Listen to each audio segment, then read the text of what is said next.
구원은 믿음으로 받는다. 누가복음 23장 33부터 43절. 해골이라 하는 곳에 이르러 거기서 예수를 십자가에 못 박고 두 행악자도 그렇게 하니 하나는 우편에 하나는 좌편에 있더라. 이에 예수께서 이르시되 아버지 저들을 사하여 주옵소서. 자기들이 하는 것을 알지 못함이니이다 하시더라. 그들이 그의 옷을 나눠 제비 뽑을새 백성은 서서 구경하는데 관리들은 비웃어 이르되 저가 남을 구원하였으니 만일 하나님이 택하신 자 그리스도이면 자신도 구원할지어다 하고 군인들도 희롱하면서 나와 신 포도주를 주며 이르되 내가 만일 유대인의 왕이면 내가 너를 구원하라 하더라. 그의 위에 이는 유대인의 왕이라 쓴 패가 있더라. 달린 행악자 중 하나는 비방하여 이르되 내가 그리스도가 아니냐 너와 우리를 구원하라 하되 하나는 그 사람을 꾸짖어 이르되 내가 동일한 정죄를 받고서도 하나님을 두려워하지 아니하느냐. 우리는 우리가 행한 일에 상당한 보응을 받는 것이니 이에 당연하거니와 이 사람이 행한 것은 옳지 않은 것이 없느니라 하고 이르되 예수여 당신의 나라에 임하실 때에 나를 기억하소서 하니 예수께서 이르시되 내가 진실로 내게 이르노니 오늘 내가 나와 함께 낙원에 있으리라 하시니라. 오늘 네가 나와 함께 낙원에 있으리라 하시니라. 구원은 선물입니다. 모든 권한은 선물을 주는 사람에게 있습니다. 구원의 주권은 하나님께 있습니다. 하나님은 모두가 구원받길 간절히 원하십니다. 하나님이 우리를 먼저 사랑하셨고 부르셔서 구원의 문을 열어주셨습니다. 이 일을 위해 인간의 몸을 입고 이 땅에 오셨습니다. 그래서 십자가에 달려 죽으시는 그 순간까지도 죄인을 부르고 구원을 베푸신 것입니다. 선물 받는 자가 마땅히 보여야 할 반응이 있습니다. 믿음의 고백입니다. 부르심이 먼저이지만 부르심에 응답하지 않으면 구원받을 수 없습니다. 주님은 죄의 경중이나 종류를 심사하지 않으십니다. 비교는 무의미합니다.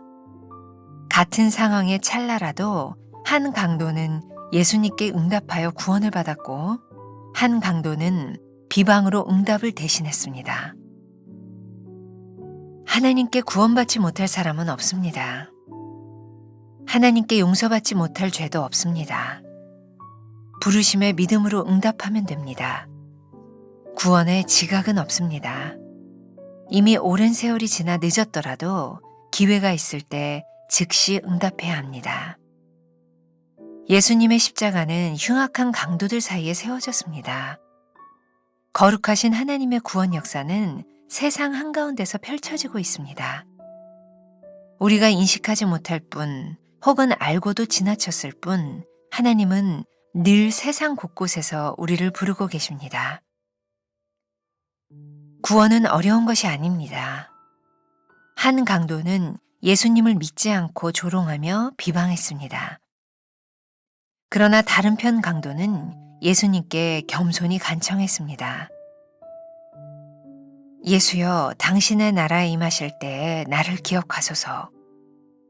그는 죄 없으신 예수님을 알아보았고 자신의 죄를 고백하며 믿음으로 주께 나아갔습니다. 구원은 지식이나 선행이나 노력으로 받는 것이 아닙니다. 어린아이부터 배움이 없는 사람까지도 받을 수 있는 것이 구원입니다. 구원은 믿음으로 받습니다. 나는 하나님의 부르심에 응답하였습니까? 문 밖에 서서 두드리시는 예수님께 마음의 문을 열었습니까? 회개에도 때가 있음을 깨닫습니까?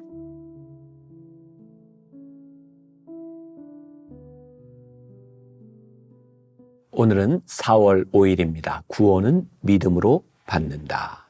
자, 이제 용서의 이야기를 지나서 가상 7원 중에 오늘 예수님께서 십자가를 지실 때 양편에 있던 강도에게 하셨던 말씀.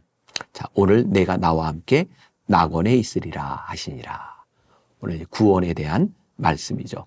우리가 아는 이야기죠. 예수님 십자가에 달리실 때 양쪽의 강도들이 있었어요. 한 사람은 예수님을 저주하고 죽었고 한 사람은 예수님 나를 기억해 주세요. 그때 예수님께서 오늘 내가 낙원에 나와 함께 있으리라. 다시 말하면 구원을 받았다는 거예요. 어쩌면 이 부분은 우리들이 신앙생활을 하면서 참 이해하기 힘든, 받아들이기 힘든 부분 중에 하나죠. 그러나 여기에 가장 중요한 우리 신앙의 진리가 있는 거예요. 왜 받아들이기 힘든가요? 그들은 행악자로 사형 언도를 받을 만큼 흉악한 강도들이었어요. 한 사람이 그냥 죽는 건 마땅하지만 그 순간에 그가 어떤 선행도 하지 않았는데 예수님 앞에서 구원을 받았다고 하는 것이 우리들에게 쉽게 잘 받아들이지 않는 부분이죠. 성경은 우리들에게 아주 분명하게 말씀하고 있는데 구원은 우리의 행위에 달린 문제가 아니라 이것은 하나님의 주권에 대한 문제예요. 십자가 위에서 죽으신 예수님께서 우리의 죄를 대신하여 죽으셨으니 이 구원은 믿는 자들에게 선물로 오는 것이다. 자, 오늘 우리들의 죄의 경중을 따져서 구원을 받고 안 받고 한다면 이거 참 얼마나 힘든 일일까요? 우리가 흔히 그런 얘기를 하죠. 도낀 객낀이다. 우리 윷놀이 할 때 하는 얘기, 뭐 도나 개나. 사실 우리들의 눈에 보이는 어떤 행위로 판단하는 것.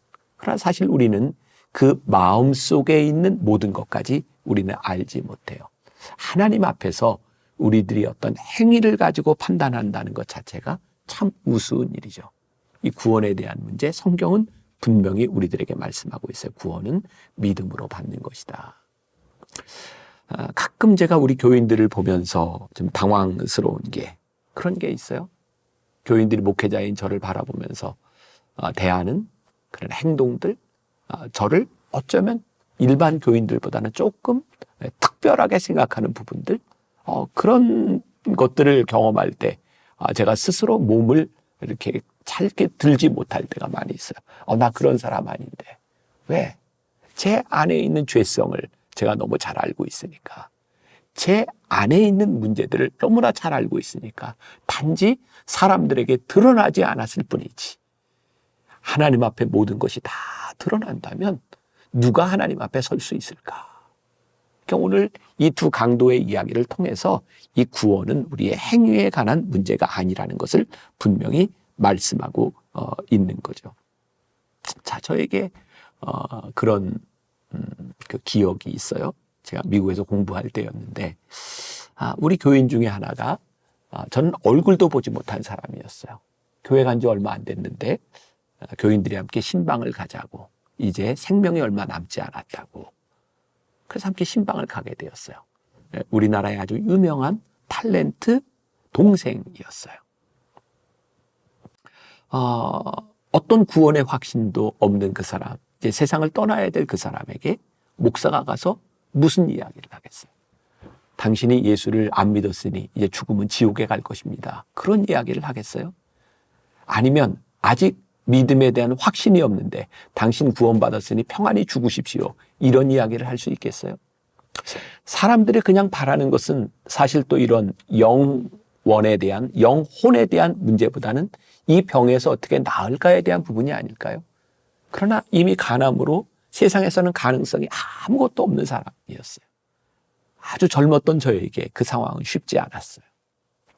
제가 가서 그렇게 기도를 했던 기억이 납니다. 하나님, 생명이 하나님께 있는 것인데 하나님, 살리시든 죽이시든 하나님께 있는 것이니 믿음으로 받아들이게 해주세요. 근데 참 놀라운 일이 일어났어요.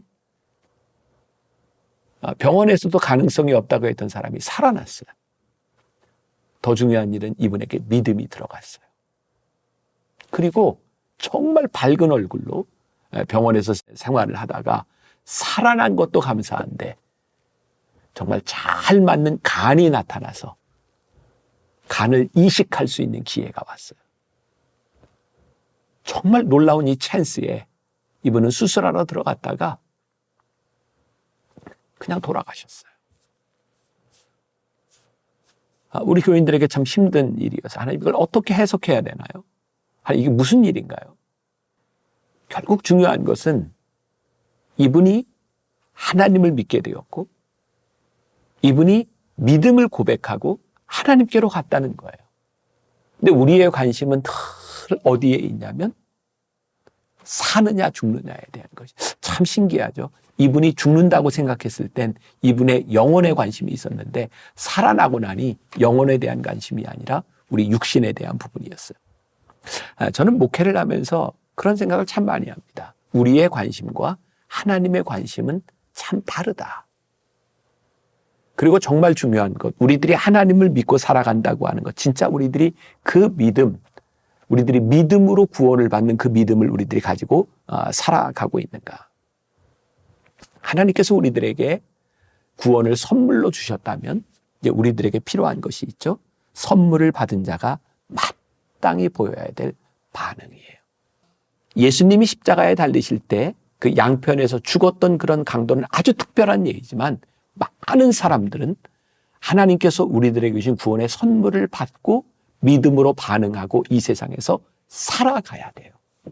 그러니까 우리들에게 진짜 중요한 것은 우리들이 구원받은 자로 그 믿음을 가지고 우리들이 어떻게 살아가느냐에 대한 부분이겠죠. 중요한 것, 하나님께 구원받지 못할 사람은 아무도 없다는 거예요.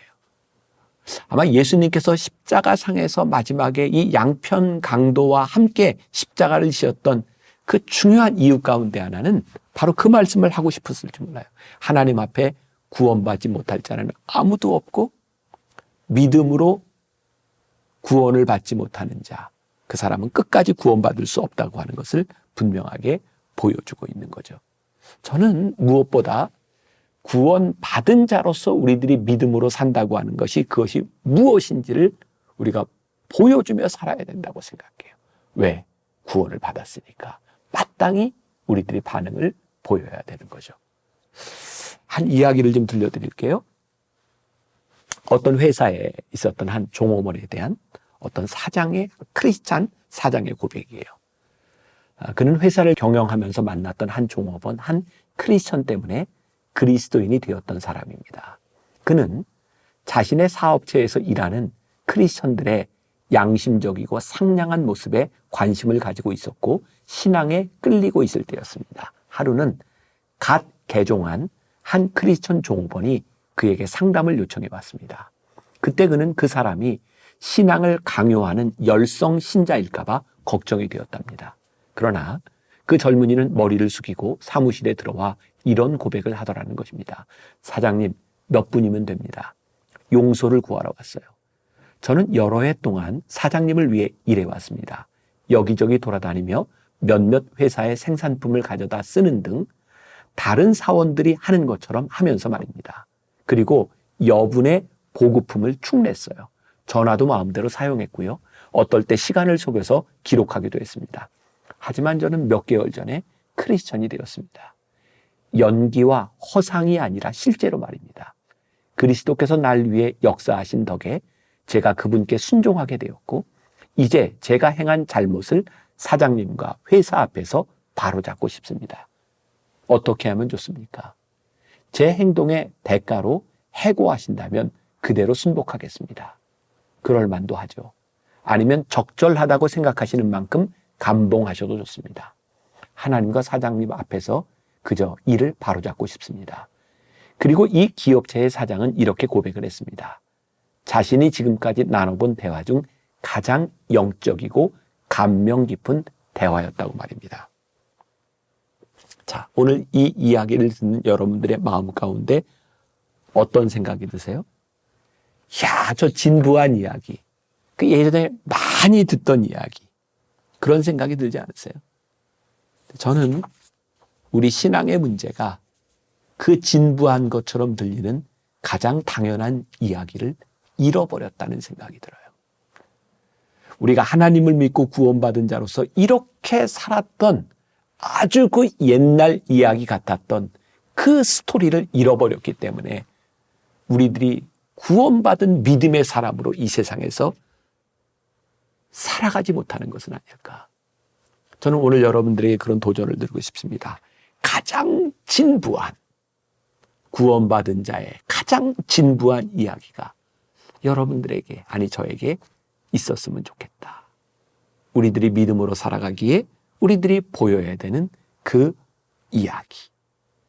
우리들이 하늘나라에서 만날 것이라면 하나님께서 오늘 내가 나와 함께 낙원에 있으리라 말씀하셨으면 우리들이 그 순간에 어떻게 살아가야 될지에 대한 이야기. 재밌는 이야기로 오늘 말씀을 마무리하려고 합니다. 어느 교회에 부흥회를 인도하시러 목사님이 가셨습니다. 때는 몹시 추운 겨울이었습니다. 강사 숙소에 할머니 한 분이 오셔서 정성껏 시중을 들어주셨습니다. 그 할머니는 찬 것을 마시면 감기가 든다면서 콜라까지 보글보글 끓여다 주셨습니다.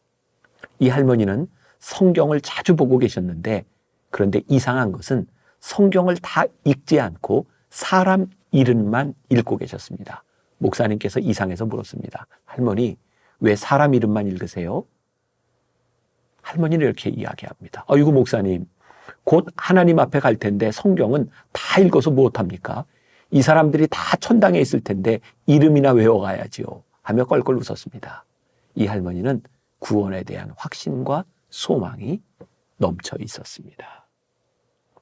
아주 진부한 이야기, 아주 당연한 이야기, 구원받은 자로 살아가는 그 이야기가 오늘 여러분들에게 있기를 간절히 소원합니다.